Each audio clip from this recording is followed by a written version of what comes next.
Bonjour et bienvenue à tous dans ce nouveau numéro de Demain à la Une. Le président américain continue la semaine prochaine sa tournée de levée de fonds pour sa campagne électorale pour la présidentielle de l'année prochaine. Joe Biden, âgé de 80 ans, avait en effet annoncé fin avril sur Twitter, je cite, « Je suis candidat à ma réélection. Rejoignez-nous, finissons le travail ». Les conseillers du président américain espèrent donc aujourd'hui lever au total pas moins de 2 milliards de dollars via divers canaux.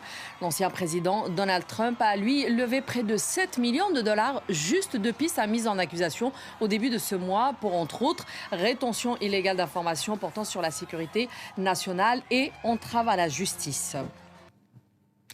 Pour débattre de ce premier sujet, j'ai donc le plaisir d'avoir avec moi, depuis Washington, notre correspondant Mathieu Mabin. Bonjour Mathieu et merci d'être avec nous.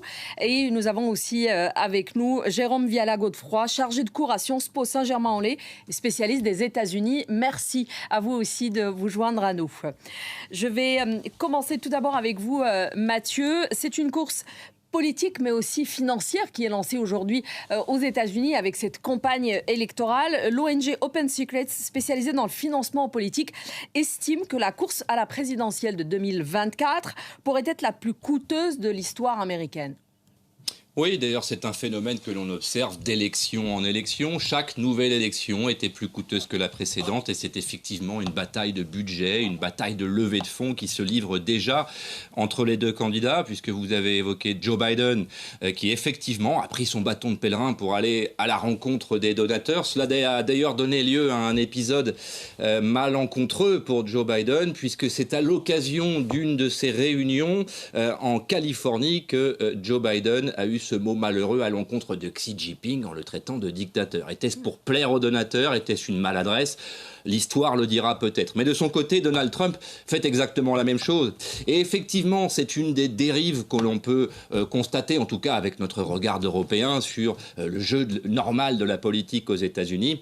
Bien souvent, celui qui a les fonds les plus importants transforme ces fonds en réussite ou en voix. Pas toujours. Attention, ce n'est pas toujours le candidat le plus riche, ou en tout cas celui qui a pu amasser le plus de fonds qui l'emporte. Mais ce qui est certain, c'est que c'est absolument déterminant. Les campagnes présidentielles aux États-Unis coûtent une réelle fortune.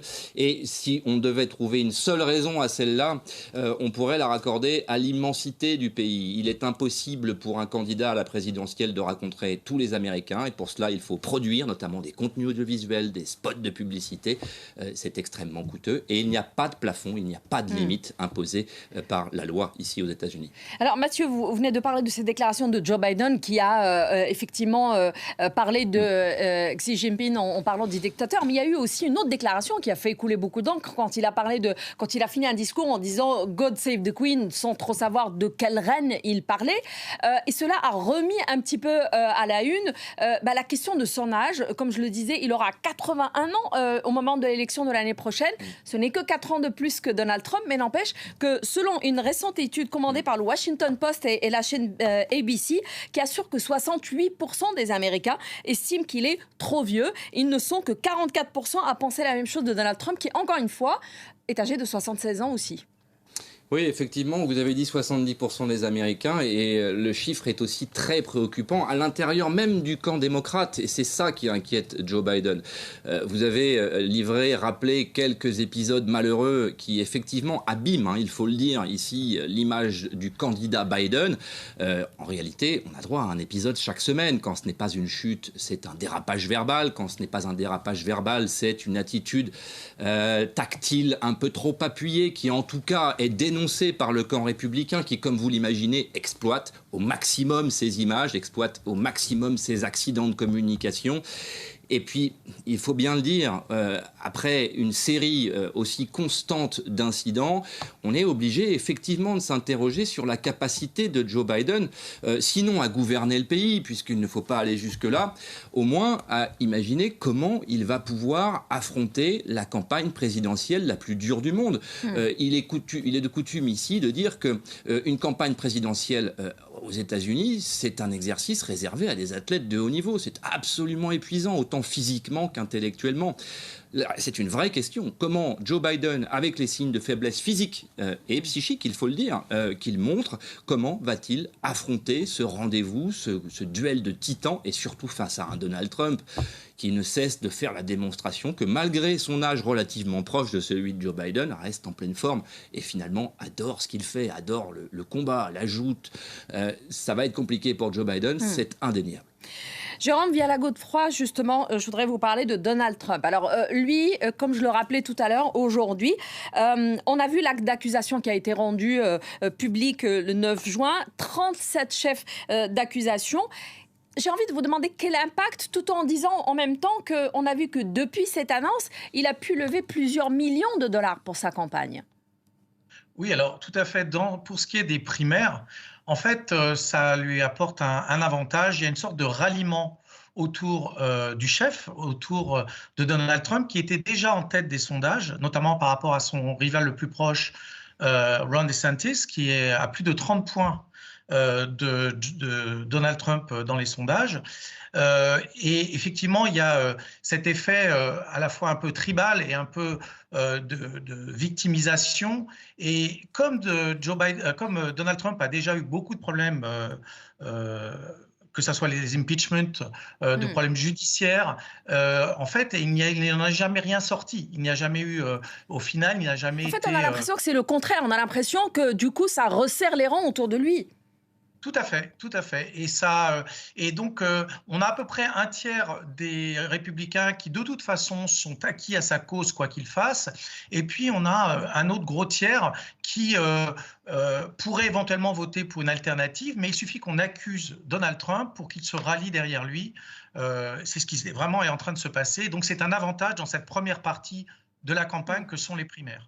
Alors, effectivement, on parle bien d'une primaire républicaine et ces 37 chefs d'accusation, on a l'impression que malgré tout, ça pose un petit peu un problème pour le parti politique, le parti républicain lui-même, puisque d'un côté, il voit tous ces millions, dizaines de millions qui sont autour de Donald Trump, peu importe ce qui lui arrive, peu importe de quoi on l'accuse, voire même plus on l'accuse, plus il va rallier de monde. Et en même temps, ça leur pose aussi un petit problème avec tous ces soucis judiciaires qu'il a. Mais est-ce qu'ils sont aujourd'hui en mesure de se passer de cette aura qu'il a, de se passer de cet électorat qu'il a? Est-ce que c'est ça aujourd'hui la question qui se pose chez les Républicains? On voit bien qu'ils ont de grandes difficultés à se positionner, notamment contre Donald Trump. Ils remettent en cause, alors plus ou moins directement, et même encore une fois, son plus gros rival, Ron DeSantis, louvoie beaucoup et continue aussi d'attaquer le système judiciaire. C'est ça qui est assez grave d'ailleurs, c'est que finalement, pour faire plaisir à un électorat qui s'est vraiment rallié à Donald Trump, l'autre candidat républicain sont obligés de suivre et sont un peu victimes eux-mêmes. En tout cas, il y a une sorte de chantage un peu aussi fait par Donald Trump. Et il y a une sorte de test, en fait, qui va être: est-ce que vous êtes prêt à me gracier, par exemple, si vous êtes éventuellement élu? Voilà, donc ça tourne vraiment autour de ça, en fait. Mathieu, quels sont les sujets aujourd'hui qu'utilisent les deux candidats justement pour galvaniser les donateurs autour d'eux? Quels sont les enjeux de cette campagne, en tout cas financière, qu'ils ont commencé? Alors, dans le discours de Joe Biden, en tout cas le discours officiel, il y a effectivement l'idée selon laquelle il souhaite terminer le travail. Ce sont ses propres mots. Je dirais que c'est une forme de bégaiement de la formule de Barack Obama en son temps. Il ne vous avait pas échappé et vous n'avez pas oublié que Joe Biden est l'ancien vice-président de Barack Obama et qu'il avait déjà passé 8 ans à la Maison-Blanche à ses côtés avant de devenir président lui-même. Je dirais que sa communication est relativement proche. Terminer le travail, finish the job, c'est sa formule. Maintenant, pour les lignes d'attaque, effectivement, les déboires judiciaires de Donald Trump sont une aubaine pour Joe Biden, bien entendu. Et je dirais qu'à l'inverse, pour Donald Trump, les sujets classiques d'attaque avec le tact qui caractérise Donald Trump, si vous me pardonnez l'expression, et la réserve du personnage, c'est effectivement attaquer Joe Biden sur les affaires liées à son fils notamment, Hunter Biden, qui effectivement a des déboires avec la justice, avec tout ce que cela peut ouvrir comme excès dans le camp républicain, et notamment chez les MAGA, la garde rapprochée de Donald Trump, qui n'hésite clairement pas à transformer ces affaires parfois en théorie du complot jusqu'à aller beaucoup plus loin que la justice ne va en réalité. Donc je dirais un duel relativement classique, un duel de communicants. Vous savez que la politique aux États-Unis ne trouve pas son pareil en Europe. Elle peut être ultra-violente, on l'a déjà vu, et les mots de Donald Trump sont effectivement d'une violence qui dépasse absolument tous les records de l'histoire des campagnes présidentielles aux États-Unis. Jérôme Viala-Godefroy, en une petite minute, est-ce qu'aujourd'hui, il n'y a que les sujets au niveau national qui vont peser sur cette campagne, comme on a un peu l'habitude aux États-Unis ? Alors oui, il y a un certain nombre de sujets. En dehors de ça, par exemple, le sujet de l'avortement qui va être vraiment remis en avant par les démocrates et qui est un vrai sujet qui a posé problème aux républicains aux dernières élections de mi-mandat. Mais il ne faut pas oublier aussi que les élections se situent, en fait, les enjeux se situent dans peu d'États en réalité, qui sont des swing states, des États qui peuvent éventuellement passer du côté démocrate ou républicain, et c'est à peu près entre 3 et 6 États qui font vraiment les élections. Donc c'est aussi à ces États qu'il va falloir regarder au moment des élections.